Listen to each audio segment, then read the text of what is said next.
walaupun kita nggak bisa bertemu secara langsung ya, tapi hari ini kita bersyukur karena kita masih diberi kesempatan untuk mengikuti proses pembelajaran jarak jauh ini. Hari ini kita mulai Hai, Selamat pagi, selamat siang untuk kita semua yang sekarang sementara menonton video ini. Sekarang kita kembali bertemu lagi, kita mulai lagi pembelajaran kita, walaupun proses pembelajaran kita mungkin berbeda dari sebelumnya.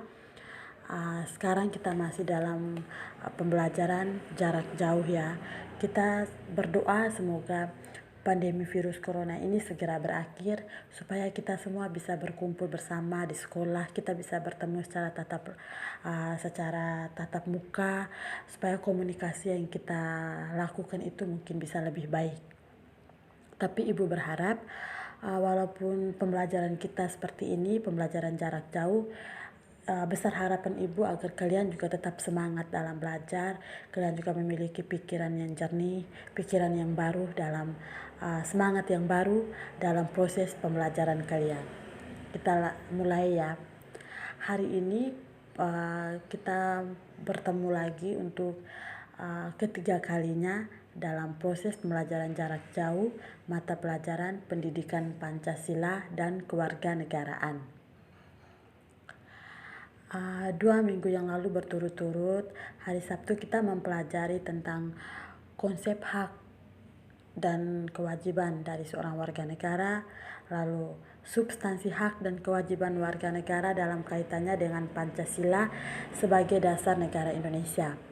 Nah, hari ini pembelajaran kita juga masih nggak beda jauh ya dari pembelajaran 2 minggu yang lalu. Pembelajaran kita hari ini masih berkaitan dengan hak dan kewajiban warga negara. Kita akan melihat apa saja sih kasus-kasus pelanggaran hak dan pengingkaran kewajiban seorang warga negara. Oke. Kita tahu ya bahwa pemerintah telah mengeluarkan banyak sekali peraturan perundang-undangan mengenai hak dan kewajiban yang harus dilakukan oleh seorang warga negara itu sendiri. Tetapi tidak bisa dipungkiri, kita juga masih sering mendengar berita, baik itu di media massa ataupun di media sosial atau di media elektronik yang setiap hari berseliweran di sekitar kita. Kita selalu mendengar berita mengenai kasus-kasus pelanggaran hak dan kewajiban dari seorang warga negara. Kira-kira kenapa ya kok hal tersebut masih terjadi? Padahal sudah banyak peraturan yang dilakukan oleh pemerintah. Apa sih penyebabnya? Jadi penyebab dari kasus pelanggaran hak dan pengingkaran kewajiban warga negara itu ada 2, yakni penyebabnya dari faktor internal dan faktor eksternal. Dari faktor internal itu terdapat 3 bentuk sikap yang menyebabkan adanya pelanggaran hak dan pengingkaran kewajiban warga negara. Yang pertama itu sikap egois. Nah, sikap egois ini atau sikap tidak mempedulikan orang lain dan lebih mementingkan dirinya sendiri. Sikap ini akan menyebabkan seseorang untuk selalu menuntut haknya, sementara kewajibannya sendiri sering diabaikan.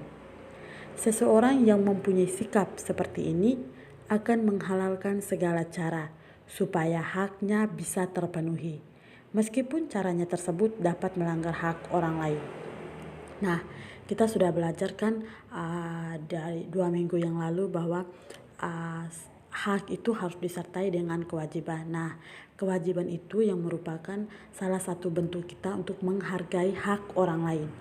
Nah, orang-orang yang egois, orang yang memiliki sikap egois adalah orang yang hanya menuntut haknya, tetapi dia tidak menjalankan kewajibannya. Akibatnya dia tidak bisa menghormati hak dari orang lain, hak dari warga negara yang lain.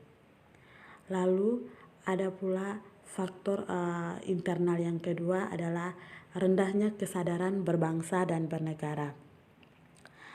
Hal ini akan menyebabkan Pelaku pelanggaran berbuat seenaknya.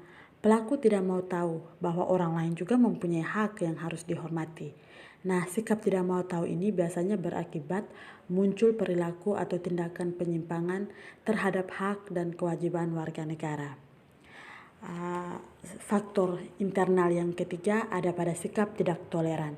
Sikap ini akan menyebabkan munculnya saling tidak menghargai dan tidak menghormati atas kedudukan atau keberadaan orang lain. Sikap ini pada akhirnya akan mendorong orang untuk melakukan pelanggaran kepada orang lain. Oke, jadi itu merupakan faktor internal ya. Faktor internal merupakan faktor yang berasal dari dalam diri seseorang itu sendiri. Selain faktor internal, ada juga faktor eksternal. Nah, apa itu? Ada berapa bentuk sih faktor eksternal yang mempengaruhi pelanggaran hak dan pengingkaran kewajiban dari seorang warga negara? Yang pertama itu ada pada penyalahgunaan kekuasaan. Di dalam masyarakat terdapat banyak kekuasaan yang berlaku. Kekuasaan di sini tidak hanya menunjuk pada kekuasaan pemerintah, tetapi bentuk-bentuk kekuasaan ini juga terdapat di dalam lingkungan masyarakat kita setiap hari ya. Contohnya adalah kekuasaan di dalam perusahaan. Para pengusaha yang tidak mempedulikan hak-hak buruhnya jelas melanggar hak dari warga negara itu. Oleh karena itu, setiap penyalahgunaan kekuasaan mendorong timbulnya pelanggaran hak dan kewajiban warga negara. Itu merupakan salah satu faktor eksternal yang menyebabkan adanya kasus-kasus pelanggaran hak dan pengingkaran kewajiban seorang warga negara. Faktor eksternal yang kedua ada pada penyalahgunaan teknologi. Kemajuan teknologi dapat memberikan pengaruh yang positif, tetapi kita juga tidak bisa memungkiri bahwa kemajuan teknologi juga bisa memberikan dampak yang negatif. Jadi adanya kemajuan teknologi itu seperti pisau ya, yang mempunyai dua arti. Kita bisa menggunakan pisau itu untuk hal-hal yang positif, tetapi jika kita salah menggunakannya maka pisau itu akan menjadi barang yang sangat negatif artinya. Jadi dia bisa menjadi hal yang orang bisa menggunakan pisau itu untuk hal-hal yang jahat, tetapi di balik itu jika orang bijak menggunakan pisau itu, dia bisa menggunakannya untuk hal-hal yang positif. Nah, sama halnya juga dengan teknologi. Di balik kegunaan-kegunaannya yang bisa mempermudah kehidupan kita, teknologi juga ternyata membawa dampak yang negatif, bahkan memicu timbulnya kejahatan. Kita tentunya sudah pernah mendengar dong kasus-kasus penculikan yang berawal dari pertemanan dalam jejaring sosial. Kasus tersebut menjadi bukti apabila kemajuan teknologi tidak dapat dimanfaatkan untuk hal-hal yang sesuai aturan. Tentu saja akan menjadi penyebab timbulnya pelanggaran hak warga negara. Selain itu juga, kemajuan teknologi dalam bidang produksi ternyata dapat menimbulkan dampak negatif. Misalnya munculnya pencemaran lingkungan yang bisa mengakibatkan terganggunya kesehatan manusia. Nah, penyalahgunaan teknologi ini menjadi faktor yang eksternal yang kedua ya dalam kasus pelanggaran hak dan pengingkaran kewajiban seorang warga negara. Faktor eksternal yang ketiga ada pada ketidaktegasan dari aparat hukum sendiri. Kita tahu bahwa aparat hukum itu adalah mereka yang mau mengayomi masyarakat. Tetapi bagaimana jika seandainya aparat hukum itu sendiri tidak tegas terhadap para pelaku tindakan kejahatan itu sendiri? Aparat penegak hukum yang tidak bertindak tegas ini tentu saja akan mendorong timbulnya kasus-kasus pelanggaran yang lain, kasus-kasus pelanggaran yang baru. Penyelesaian kasus pelanggaran yang tidak tuntas akan menjadi pemicu bagi munculnya kasus-kasus lain. Para pelaku cenderung mengulangi perbuatannya, dikarenakan mereka tidak menerima sanksi yang tegas atas perbuatannya itu. Selain hal tersebut, aparat penegak hukum yang bertindak sewenang-wenang juga merupakan bentuk pelanggaran terhadap hak warga negara dan menjadi contoh yang tidak baik, serta dapat mendorong timbulnya pelanggaran yang dilakukan oleh masyarakat. Jadi baik anak-anak, Ibu tadi sudah menjelaskan panjang lebar ya tentang dua faktor yang menyebabkan terjadinya kasus pelanggaran hak dan pengingkaran kewajiban dari seorang warga negara. Sekarang kita akan melihat apa saja sih kasus-kasus pelanggaran hak warga negara itu. Kita tentunya pernah melihat ada anak-anak jalanan yang sedang mengamen di perempatan jalan. Terus ada juga para pengemis yang sering mendatangi rumah kita setiap harinya untuk meminta sumbangan. Nah, anak-anak jalanan dan para pengemis ini merupakan salah satu golongan warga negara yang kurang beruntung karena mereka tidak bisa mendapatkan haknya secara utuh. Kondisi yang mereka alami salah satunya disebabkan oleh terjadinya pelanggaran terhadap hak mereka sebagai warga negara. Misalnya pelanggaran terhadap hak mereka untuk mendapatkan pendidikan, mendapatkan pekerjaan, sehingga mereka menjadi putus sekolah dan menjadi seorang pengangguran yang tidak memiliki pekerjaan, sehingga akhirnya mereka menjadi anak jalanan yang untuk mendapatkan penghidupan yang layak akan sangat sulit bagi mereka.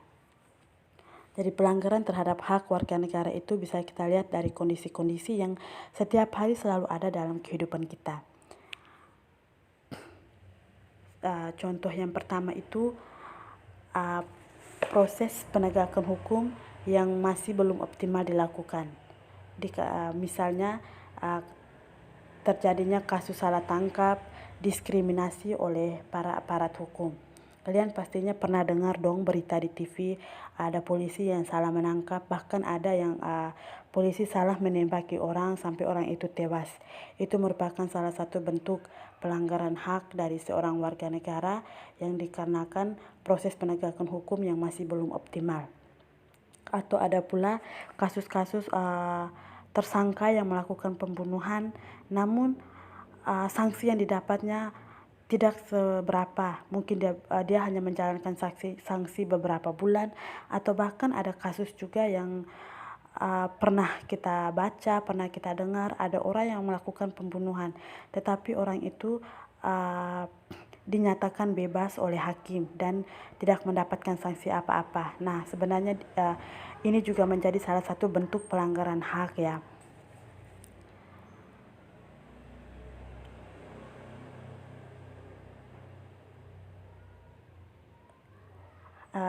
Contoh seperti ini merupakan bukti bahwa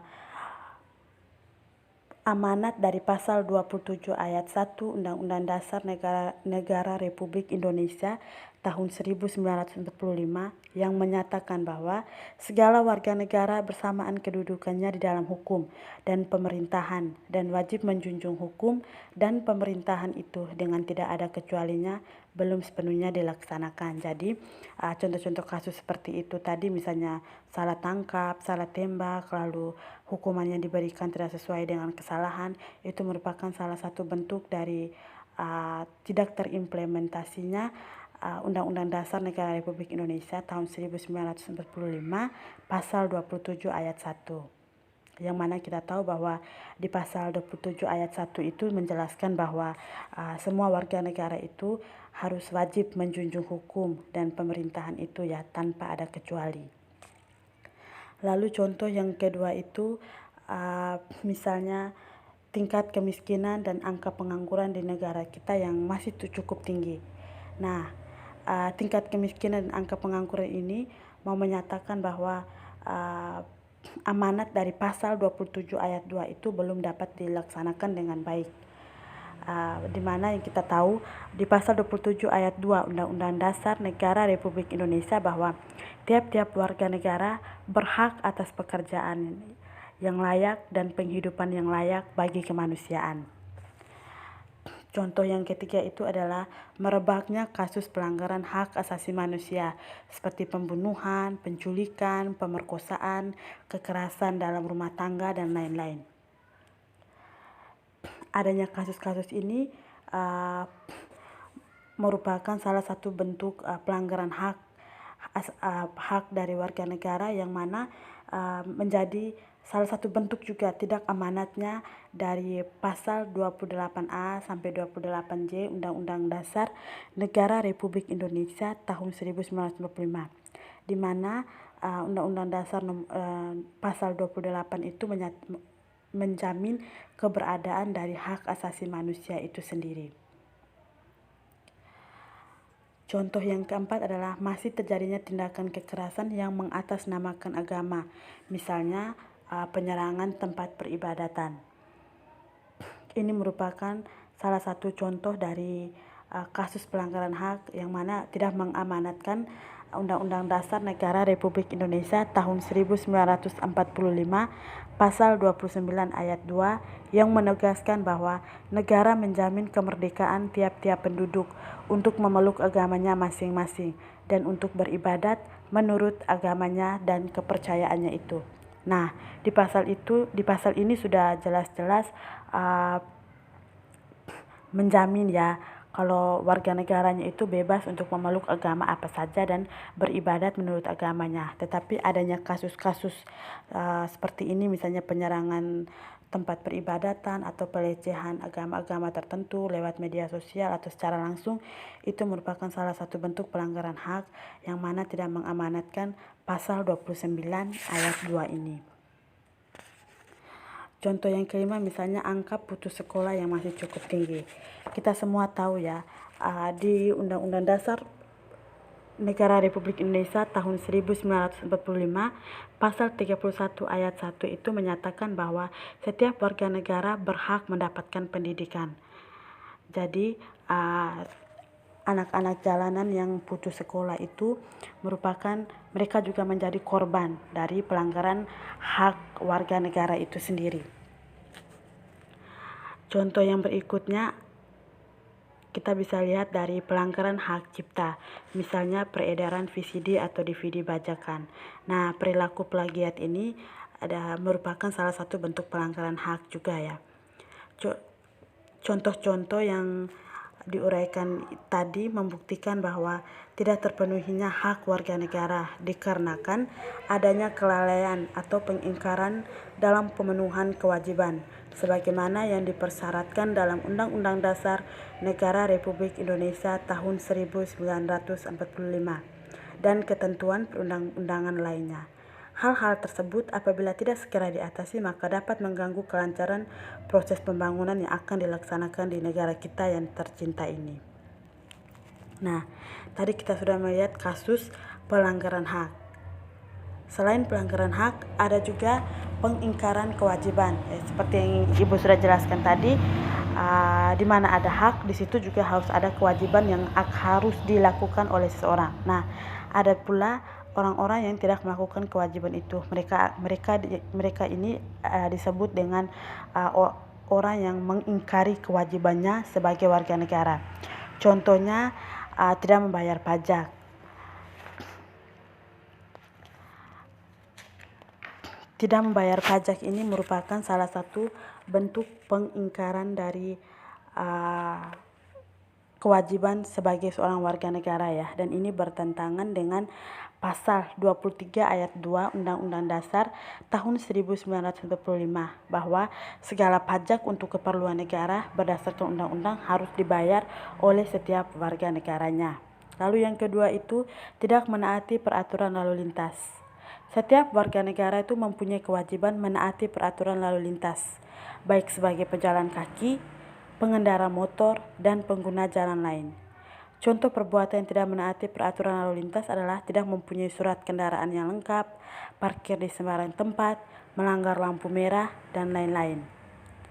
Lalu contoh yang ketiga itu adalah merusak fasilitas-fasilitas umum seperti telepon umum, mencoret-coret halte, merusak kendaraan umum.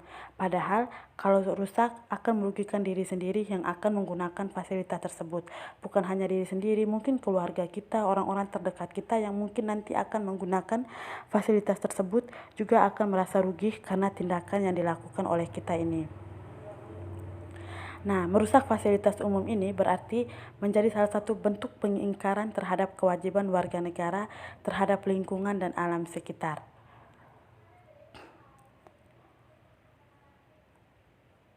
bentuk pengingkaran kewajiban warga negara yang lain adalah membuang sampah sembarangan.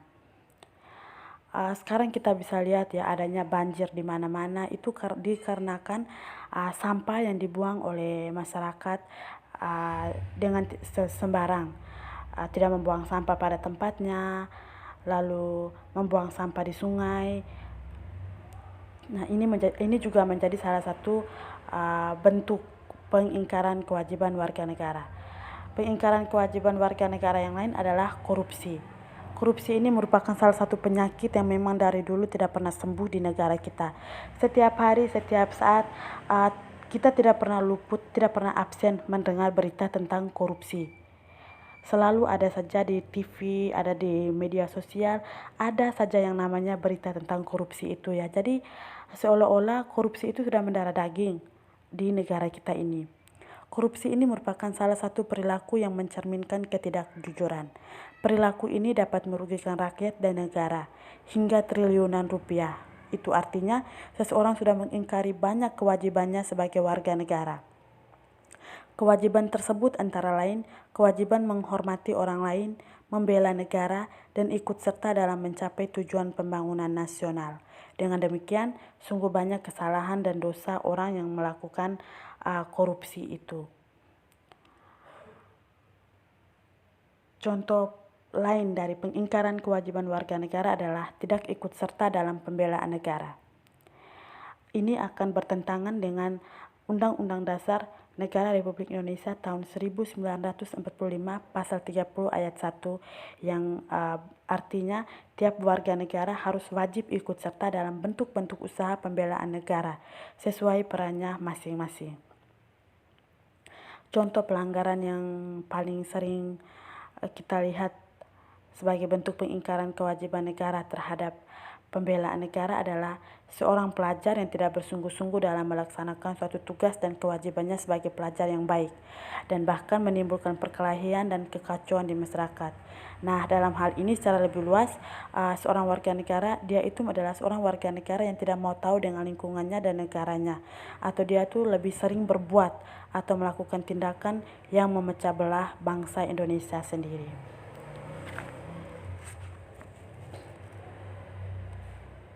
Nah, tadi kita sudah melihat kasus-kasus pengingkaran terhadap kewajiban-kewajiban warga negara. Dengan kata lain, warga negara itu banyak ya yang tidak melaksanakan kewajibannya sebagaimana yang telah ditetapkan oleh undang-undang. Pengingkaran tersebut biasanya disebabkan oleh tingginya sikap egoisme yang dimiliki oleh setiap warga negara, sehingga yang ada di pikirannya hanya sebatas bagaimana cara mendapatkan haknya, sementara yang menjadi kewajibannya dilupakan. Selain itu, rendahnya kesadaran hukum warga negara juga mendorong terjadinya pengingkaran kasus-kasus seperti tadi yang dijelaskan, yakni pengingkaran kewajiban oleh warga negara itu sendiri. Baik, anak-anak, kalian sudah mendengarkan penjelasan Ibu tentang kasus pelanggaran hak dan pengingkaran kewajiban warga negara. Ibu harap kalian bisa mempelajari lagi materi ini dengan baik, meringkasnya sesuai gaya kalian dalam buku catatan kalian masing-masing agar kalian bisa belajarnya nanti, dan semoga apa yang kita pelajari hari ini bisa berguna bagi kita dalam kehidupan kita, dalam kehidupan berbangsa dan bernegara. Semoga apa yang Ibu sampaikan tadi bisa kita implementasikan dalam kehidupan kita sehari-hari. Baik, terima kasih. Sampai bertemu kembali dalam pembelajaran kita, pembelajaran jarak jauh untuk minggu berikutnya. Selamat siang.